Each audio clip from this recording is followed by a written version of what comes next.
नमामि शम्भुं पुरुषं पुराण नमामि सर्वज्ञमपारभावं नमामि रुद्रं प्रभुमक्षयन्तं नमामि शर्वं शिरसा नमामि देवं परमव्ययम् उमापतिं लोकगुरुं नमामि दारिद्र्यविदारणं नमामि रोगापहरणं नमामि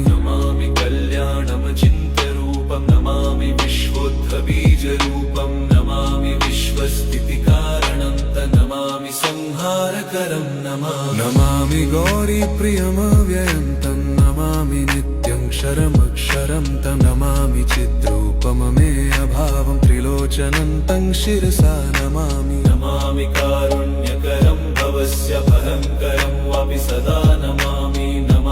दातारं दीप्सितानं नमामि सोमेशमुमेशमादमामि वेदत्रयलोचनं तं नमामि मूर्तित्रयवर्जितं तं नमामि पुण्यं सदसद्व्यातितं नमामि तं पापहरं